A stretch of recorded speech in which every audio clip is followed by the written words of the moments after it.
कितनी एकादशी है? जम के बोलो। 26। जो भगवान विष्णु के पास जाकर निवेदन करी थी वो निर्जला थी, निर्जला। इसलिए सारी एकादशियों में निर्जला एकादशी की महत्वता शास्त्र प्रमाण करता है महाराज। पर हिंदू धर्म के 3 व्रत ऐसे बता दिए जिन व्रतों का पुण्य समाप्त नहीं हुआ।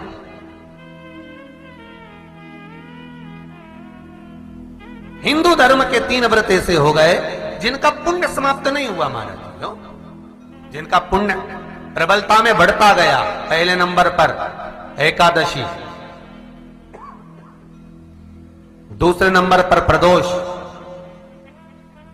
और तीसरे नंबर पर शिवरात्रि। एकादशी आकर खड़ी हो गई।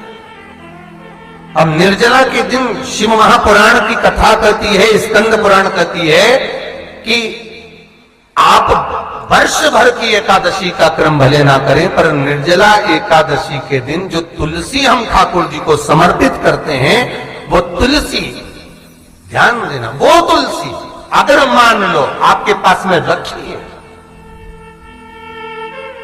निर्जला एकादशी के दिन भगवान ठाकुर जी को, शालिग्राम जी को, लड्डू गोपाल जी को आपके घर में, आपके मंदिर में जो आपने भगवान को तुलसी समर्पित करी है, वो तुलसी मान लो तुम्हारे पास रखी है और कोई व्यक्ति को बहुत बहुत ज्यादा कष्ट है शरीर में, बहुत बहुत कष्ट है, थोड़ी सी वो तुलसी चढ़ी हुई ठाकुर के चरणारविंद की, आप उस जीव को दो तो सही, आधा घंटा इंतजार करो, स्वास्थ्य में अंतर आना प्रारंभ हो जाता है उस निर्जला का।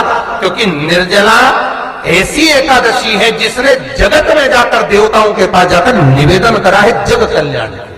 जितनी भी माताएं एकादशी का व्रत करती, बहुत ध्यान से सुनना आज की कथा हो, शायद जिंदगी में मिली ना मिली, पर ये कथा का रिश्ता तो बहुत ध्यान से सुनना। स्कंद पुराण यहां तक कहती है कि इस कथा के चरित्र को जो श्रवण कर लेता है उसको 26 एकादशी करना भी नहीं पड़ती। इस एकादशी की केवल ये कथा सुनकर ही वो तर जाता है। बहुत ध्यान से सुनना इसको, कथा को।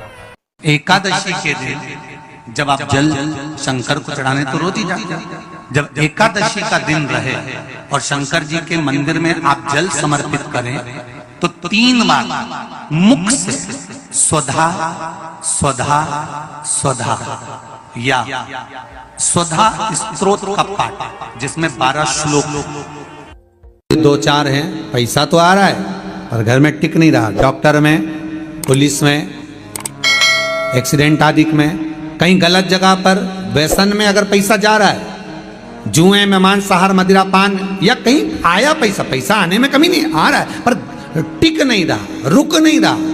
कोई मांगने आ गया, दे दिया, फिर वहां से अपने पास नहीं आ रहा, अपन कह रहे हैं भैया हमारा पैसा लौटा दो, नहीं आ रहा। तो महाराज शिव महापुराण की कथा कहती है एकादशी के दिन गंगा के जल में मात्र 7 बेलपत्री डालकर जो नंदीश्वर भगवान, अर्थात जो शंकर जी के शिवलिंग के सामने नंदी होता है, उस नंदी के चरण पर गंगा का जल चढ़ाकर बेलपत्री शिव पर समर्पित कर देता है, उसके घर में रुपया रुकना चालू हो जाता है, फिर वो गलत जगह पर नहीं जाता, गलत स्थान पर वो धन जाएगा ही नहीं। तूने समझा, मांग तुझे क्या चाहिए। एकादशी ने भगवान विष्णु से कहा, नाथ प्रभु वर दे दो, मृत्यु लोक में जो मनुष्य मेरा व्रत करेगा, चाहे जलचर, थलचर, वायुचर या सांसारिक मनुष्य, मेरा अगर एकादशी का व्रत करेगा, प्रभु उसके यहां धन धान्य वैभव सुख संपदा बढ़ेगी और उस जीवात्मा को नरक नहीं भोगना पड़ेगा, सीधे वैकुंठ का उसको वास मिलेगा। जब जीव आत्मा को लेकर चला जाएगा, यम के दूत जब बंदी बनाकर ले जा रहे होंगे उस जीवात्मा को, जिसके प्राण छूटे होंगे, यम के दूत जब बंदी बनाकर ले जा रहे होंगे, तब मुझे वर दो कि मैं इसका हाथ पकड़कर बेतन्नी से पार उतार कर सारे नरकों से निकालती हुई आपके धाम में लेकर आऊं। भगवान ने वर दे दिया, तथास्तु। हे एकादशी सुनो, मृत्यु लोक का मनुष्य अन्न का त्याग कर कर, क्योंकि अन्न में एकादशी के दिन पाप पुरुष रहता है, अन्न का त्याग कर कर एकादशी के दिन जो मनुष्य तुम्हारा व्रत धारण करेगा, उस व्रत को करेगा और उस व्रत को धारण करेगा, उसकी मनोकामना पूर्ण होकर वो मेरे ही धाम को जाएगा। ये तो हुआ एकादशी के जन्म की कथा। एकादशी के दिन गंगा के जल में मात्र 7 बेलपत्री डालकर जो नंदीश्वर भगवान अर्थात जो शंकर जी के शिवलिंग के सामने नंदी होता है, उस नंदी के चरण पर गंगा का जल चढ़ाकर बेलपत्री शिव पर समर्पित कर देता है, उसके घर में रुपया रुकना चालू हो जाता है। फिर वो गलत जगह पर नहीं जाता, गलत स्थान पर वो धन जाएगा ही नहीं। बेटा अगर व्यसन में पड़ा हुआ है, मदिरापान में पड़ा हुआ है, मांसाहार में, जुए आदि में जा रहा है, तुम्हें लग रहा है कि मेरा बेटा गलत मार्ग पर जा रहा है, ये मित्र दोस्ती गलत हो रही है, वो सही जगह पर आ जाए। करना है एकादशी। कई लोग इसको धन के लिए भी करते हैं, संपदा के लिए। संपदा के लिए अर्थात जिसका व्यापार नहीं चलता, जिसके घर में पैसा नहीं आता, या नौकरी नहीं लग रही, या सर्विस नहीं लग रही, आप अप्लाई कर रहे हो, जगह जगह जाकर इंटरव्यू भी दे रहे हो और पैसा नहीं आता, तो उसके लिए भी प्रयास किया जाता है। पर उसके लिए यहाँ पर जो धन के लिए करते हैं, उसके लिए विष्णुपदी के लिए करते हैं। मतलब जैसे गंगा के जल में तुलसी के 11 पत्ते डाले जाते हैं और उसको किसी भी नारायण के मंदिर में, राम कृष्ण शिव शंकर नहीं, राम कृष्ण भगवान विष्णु दत्त आदि जितने नारायण के मंदिर हैं, उस मंदिर में किसी भी पात्र में, एक छोटे से पात्र में उसको भरकर रखी जाते हैं महाराज। उससे भी जॉब सर्विस नौकरी में सफलता प्राप्त हो जाती है। परंतु वो भी एकादशी को ही होता है। कुछ देर तक पात्र को रखा जाता है, फिर वही पात्र का जल किसी भी वृक्ष के नीचे डाल दिया जाता है, उससे भी नौकरी के लिए फायदा मिलता है। गंगा का जल कोई साधारण नहीं।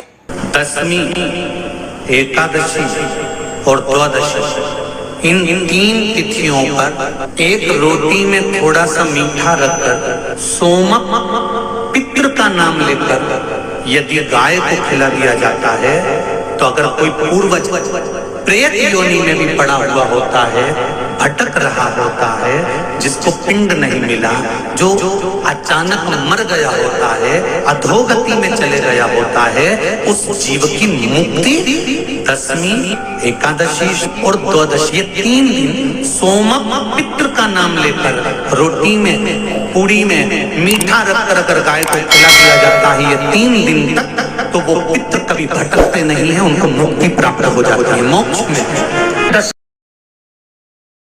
नहीं, एकादशी है कौन, क्यों इसकी इतनी प्रधानता है, क्यों इसकी पुण्यता है, ऐसा क्या है एकादशी में जो इसकी पुण्यता मानी जाए? कौन है ये जो भगवान नारायण तक एकादशी का व्रत करते हैं? सुभद्रा जी को भगवान जगन्नाथ ने, जगदीश ने एकादशी का व्रत कराया था। बद्रीनारायण भगवान को माता लक्ष्मी ने एकादशी का व्रत कराया था। क्यों? चंद्रायण एकादशी व्रत की माता। एकादशी है कौन? तो कहा जिसको व्रत करने पर भगवान नारायण भी जिसका व्रत करते हो, भगवान माता लक्ष्मी जिसका व्रत करती हो, वो एकादशी है कौन? तो शास्त्र वर्णन करता है महाराज, स्कंद पुराण का सुंदर चातुर्मास्य खंड के अंतर्गत वर्णन आया है महाराज। एक बार भगवान विष्णु आनंद में विराजमान थे, पद्मावती और माता लक्ष्मी दोनों उनके पास में विराजी हुई थी। भगवान लक्ष्मी और पद्मावती दोनों बैठी, एक सिर के पास, एक चरण के पास। कुछ समय बाद वहीं पर ब्रह्मदेव का आगमन हुआ और ब्रह्मा जी आगमन पाकर भगवान नारायण पद्मावती से लगकर उठे और उठकर लक्ष्मी की ओर झुके। झुकने पर इन तीनों के समागम से भगवान नारायण के हृदय चित्त से एक कन्या प्रकट हो गई। उस कन्या का नाम एका था। क्या नाम था? एका। अब 10 उसके गुण इतने प्रबल थे, वो 10 गुण उसके बड़े प्रबल थे कि वो एका जिसको निहारती थी उसको संपदावान बना देती थी, जिसको देख लेती थी उसके जीवन में वो आनंद की अनुभूतियां करा देती थी। एका जिस मार्ग से जाती थी उस मार्ग के द्वार खोल देती थी। एका का पुण्य इतना पुण्य प्रखर। पद्मावती और लक्ष्मी ने कहा महाराज ये बेटी आपके द्वारा निर्मित हुई है, इसका कन्यादान करना चाहिए। हमारे यहाँ हिंदू धर्म में रीति है, जिस दिन कन्यादान करा जाता है उस दिन व्रत रखा जाता है। अब आजकल रखते कि नहीं रखते हो मालूम नहीं, और कन्यादान करते समय व्रत रखा जाता है। व्रत रखना, एका का कन्यादान करना है। भगवान बोले कन्यादान करें, किसको दें? एका किसको दी जाए? एका प्रदान किसको करी जाए? पुण्यता किसको दी जाए? भगवान नारायण ने उसी समय लक्ष्मी और पद्मा से पूछा, तुम एकादशी के दिन जब आप जल शंकर को चढ़ाने तो रोज ही जाते, जब एकादशी का दिन रहे और शंकर जी के मंदिर में आप जल समर्पित करें तो 3 बार मुख से स्वधा स्वधा स्वधा या स्वधा स्तोत्र का पाठ, जिसमें 12 श्लोक 2-4 हैं। पैसा तो आ रहा है पर घर में टिक नहीं रहा। डॉक्टर में, पुलिस में, एक्सीडेंट आदि में, कहीं गलत जगह पर, व्यसन में अगर पैसा जा रहा है, जुए में, मांसाहार, मदिरा पान, या कहीं आया पैसा, पैसा आने में कमी नहीं, आ रहा है पर टिक नहीं रहा, रुक नहीं रहा। कोई मांगने आ गया, दे दिया, फिर वहां से अपने पास नहीं आ रहा, अपन कह रहे हैं भैया हमारा पैसा लौटा दो, नहीं आ रहा। तो महाराज शिव महापुराण की कथा कहती है, एकादशी के दिन गंगा के जल में मात्र 7 बेलपत्री डालकर जो नंदीश्वर भगवान अर्थात जो शंकर जी के शिवलिंग के सामने नंदी होता है, उस नंदी के चरण पर गंगा का जल चढ़ाकर बेलपत्री शिव पर समर्पित कर देता है, उसके घर में रुपया रुकना चालू हो जाता है। फिर वो गलत जगह पर नहीं जाता, गलत स्थान पर वो धन जाएगा ही नहीं। तूने समझा, मांग तुझे क्या चाहिए। एकादशी ने भगवान विष्णु से कहा, नाथ प्रभु वर दे दो, मृत्यु लोक में जो मनुष्य मेरा व्रत करेगा, चाहे जलचर, थलचर, वायुचर या सांसारिक मनुष्य, मेरा अगर एकादशी का व्रत करेगा प्रभु, उसके यहाँ धन धान्य वैभव सुख संपदा बढ़ेगी और उस जीवात्मा को नरक नहीं भोगना पड़ेगा, सीधे बैकुंठ का उसको वास मिलेगा। जब जीव आत्मा को लेकर चला जाएगा, यम के दूत जब बंदी बनाकर ले जा रहे होंगे उस जीवात्मा को, जिसके प्राण छूटे होंगे, यम के दूत जब बंदी बनाकर ले जा रहे होंगे, तब मुझे वर दो कि मैं इसका हाथ पकड़कर बेतन्नी से पार उतार कर सारे नरकों से निकालती हुई आपके धाम में लेकर आऊं। भगवान ने वर दे दिया, तथास्तु। हे एकादशी सुनो, मृत्यु लोक का मनुष्य अन्न का त्याग कर कर, क्योंकि अन्न में एकादशी के दिन पाप पुरुष रहता, अन्न का त्याग कर कर एकादशी के दिन जो मनुष्य तुम्हारा व्रत धारण करेगा, उस व्रत को करेगा और उस व्रत को धारण करेगा, उसकी मनोकामना पूर्ण होकर वो मेरे ही धाम को जाएगा। ये तो हुआ एकादशी के जन्म की कथा। एकादशी के दिन गंगा के जल में मात्र 7 बेलपत्री डालकर जो नंदीश्वर भगवान अर्थात जो शंकर जी के शिवलिंग के सामने नंदी होता है, उस नंदी के चरण पर गंगा का जल चढ़ाकर बेलपत्री शिव पर समर्पित कर देता है, उसके घर में रुपया रुकना चालू हो जाता है। फिर वो गलत जगह पर नहीं जाता, गलत स्थान पर वो धन जाएगा ही नहीं। बेटा अगर व्यसन में पड़ा हुआ है, मदिरा पान में पड़ा हुआ है, मांसाहार में, जुए आदि में जा रहा है, तुम्हें लग रहा है कि मेरा बेटा गलत मार्ग पर जा रहा है, ये मित्र दोस्ती गलत हो रही है, वो सही जगह पर आ जाए। करना है एकादशी।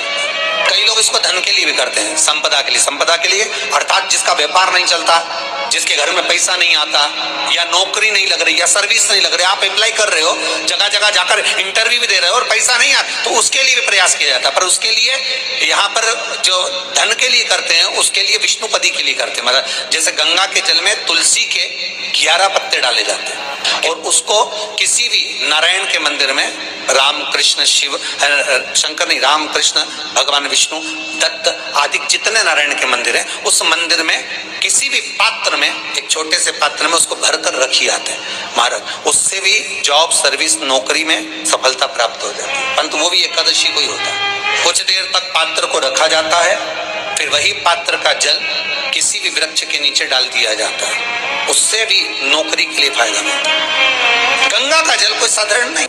दशमी, एकादशी और द्वादशी, इन 3 तिथियों पर एक रोटी में थोड़ा सा मीठा रखकर सोमक पितृ का नाम लेकर यदि गाय को खिला दिया जाता है, तो अगर कोई पूर्वज प्रेत योनि में भी पड़ा हुआ होता है, भटक रहा होता है, जिसको पिंड नहीं मिला, जो अचानक मर गया होता है, अधोगति में चले गया होता है, उस जीव की मुक्ति दशमी, एकादशी और द्वादशी, ये 3 दिन सोमक पितृ का नाम लेकर रोटी में, पूड़ी में मीठा रखकर अगर गाय को खिला दिया जाता है, ये 3 दिन तक, तो वो पितृ कभी भटकते नहीं है, उनको मुक्ति प्राप्त हो जाती है, मोक्ष में।